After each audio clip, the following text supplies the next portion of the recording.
Mechanic का number है, जाकर अपनी गाड़ी रिपेयर करवा लो, मैं पे कर दूंगी। 2 टके का आदमी, अपनी खटारा लेके दफा हो जाओ। इधर आ। मुझे उंगली दिखाता है, उंगली काट के रख दूंगी। इतनी आसानी से कहाँ जा रही है? हाँ? तू गाड़ी बीच में लाया था। एक तो पीकर गाड़ी चला रहा है, शुक्र कर कंप्लेंट नहीं की।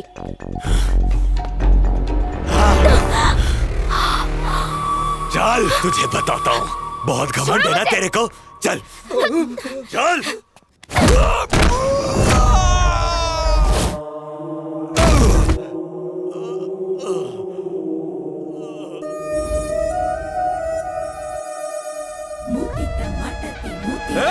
कौन है रे तू? और कौन होगा? उसका लवर लगता है। क्या सही गैस मारा है यार। मुझे प्यार करना भी आता है और प्यार में हड्डियां तोड़ना भी आता है। तो चलो इसी बात पे बजाओ रे।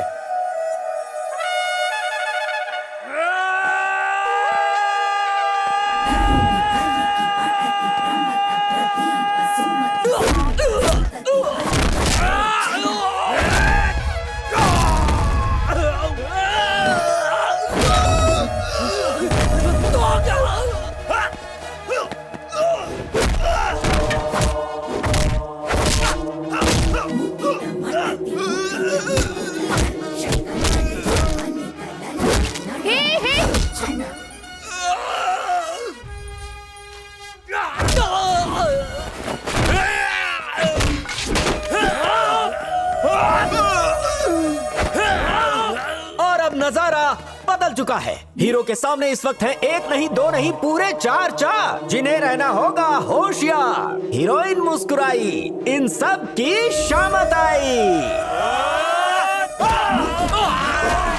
ये लगा चौका, नहीं मिला मौका।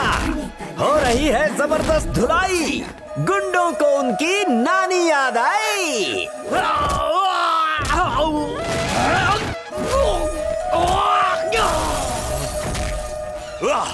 हीरो जानदार है, उसकी फाइट शानदार है। पब्लिक देख रही है सारा नजारा, कैसे हीरो ने विलेंस को मारा,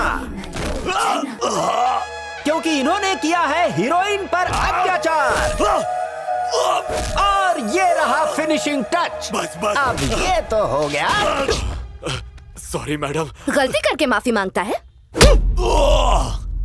ओके, अब तो ईगो शांत हो गई ना। सॉरी अन्नू, उनके सामने मैंने कहा कि मैं तुम्हारा बॉयफ्रेंड हूं। वैसे तुम्हारी जगह कोई और लड़की होती तो भी मैं यही कहता। बस फाइट से पहले मैंने एक डायलॉग मार दिया, सीरियसली मत लेना।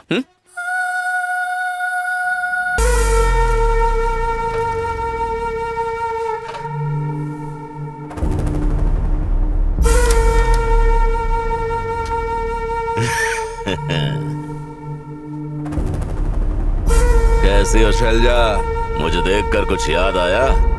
पिछले कई हफ्तों से मुझे इसी पल का बेसब्री से इंतजार था और आखिर वो पल आ ही गया। आज पुराना हिसाब चुकता कर लेते हैं। एक राज की बात बताऊं?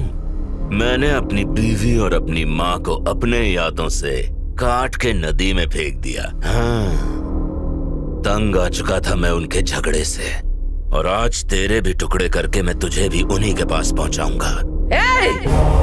शैलजा रेड्डी वो शेरनी है जिसे तेरे जैसा कायर कभी नहीं मार सकता। मार मुझे, देखती हूँ कितना दम है। आजा।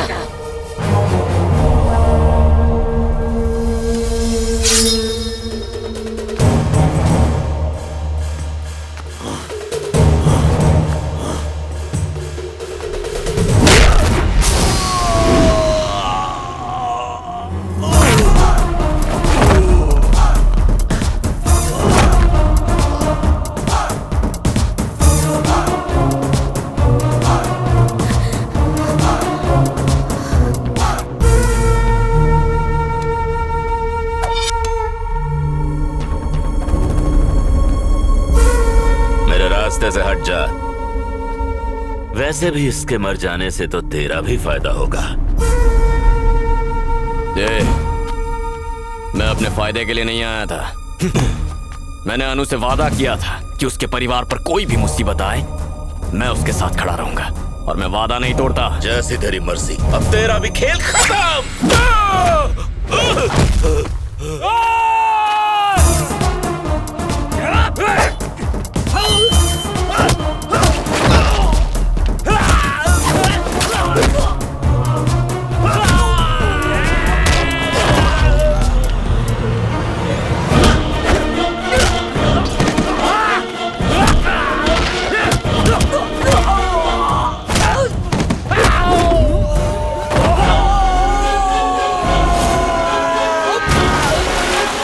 मम्मी,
अनु!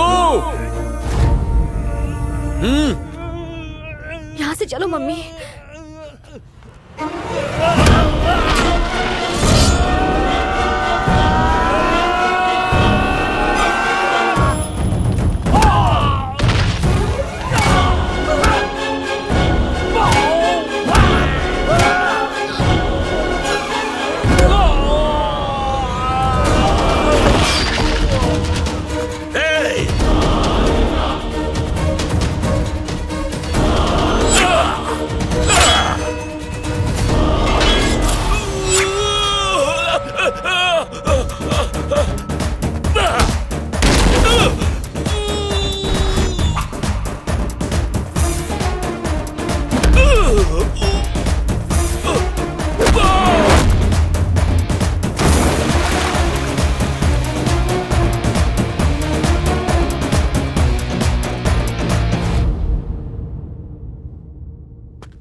अनु, हाँ? मम्मी को पानी दे दो।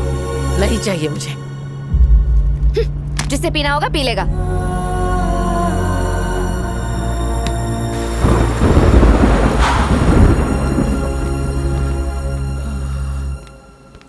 शैलजा जी, ये चोट कैसे लगी? मानिकराज कहाँ है? पापा, मानिकराज? मानिकराज कहाँ है? मानिकराज कहाँ है? क्यों, क्या हुआ? फिर से नाटक शुरू करना है क्या? अनोखा माँ बेटी का रिश्ता है, हा? मुझे नहीं लगता दुनिया में आप जैसे और नमूने होंगे। आप दोनों ही कहती है ना कि एक दूसरे से प्यार करती हैं, तो जब प्यार दिखाने की बात आती है, प्यार खिड़की से बाहर जाता है और घमंड टेक ओवर कर लेता है। तुम अपनी माँ के लिए अपने हाथों से खाना बना सकती हो, लेकिन उन्हें खाना परोस नहीं सकती। आप अपनी अलमारी में इसके लिए डायमंड नेकलेस रख सकती हैं, लेकिन एक बार प्यार से इसे पहनाएंगी नहीं। प्यार तब तक नहीं दिखता जब तक उसे जताया नहीं जाता है। अपनों को प्यार दिखाने में घमंड किस बात का? जब दो लोगों में प्यार होता है तो उनके बीच कोई नहीं आ सकता, लेकिन उनमें दूरी आए तो उन्हीं का दोष होता है। आपने एक बार बात करके उसे प्यार से समझाया होता कि परिवार के सामने घमंड कोई मायने नहीं रखता। मां से बढ़कर कोई टीचर होती है क्या? गरीब लोगों की मदद करने के लिए आपने मन ही मन एक हॉस्पिटल खोलने का फैसला कर लिया था, लेकिन ईगो के चलते बेटी को जबरदस्ती डॉक्टर क्यों बनवाना था? और मान लिया, हाँ, आपकी बेटी डॉक्टर भी बन जाती और एक हॉस्पिटल भी खोल लेती। ये पक्का अपने पेशेंट्स को मार देती। आपको लगता है कि इसमें डॉक्टर बनने के गुण हैं? और क्योंकि आपने इसे इस तरह से पाला है, इसीलिए मैं खुद इस रिश्ते को ना कहता हूं। मुझे लगा था मुझसे प्यार करने के बाद ये जरा सी बदल जाएगी। ये तो अपने गुस्से की वजह से, जिस मां ने उसे जन्म दिया, उस मां तक से बात करने को तैयार नहीं। जो लड़की अपनी मां की इज्जत नहीं कर सकती, वो अपने पति की इज्जत क्या करेगी? और जो पत्नी पति की इज्जत ही ना करे, वो दामाद की इज्जत क्या करेगी? पहले ही लाइफ में 20 सालों से अपने घमंडी बाप को झेल रहा हूं। मेरे लिए उतना ही काफी है। उनके घमंड की वजह से मेरी बहन की शादी रुक गई, लेकिन उस इंसान को उससे कोई फर्क नहीं पड़ा। मैं और घमंड नहीं झेल सकता। और हां, एक बात और, अगर मेरी वजह से आप अपनी बेटी से नाराज हैं तो ऐसा मत कीजिए। मैं आपको फिर कभी नहीं दिखूंगा। जो शैलजा रेड्डी किसी औरत की तकलीफ नहीं देख पाती, उसे अपनी ही बेटी की तकलीफें नजर नहीं आ रही हैं। दुनिया भर के मसले सुलझाने से पहले आपको अपने ही घर की मुसीबतों पर ध्यान देना चाहिए। प्लीज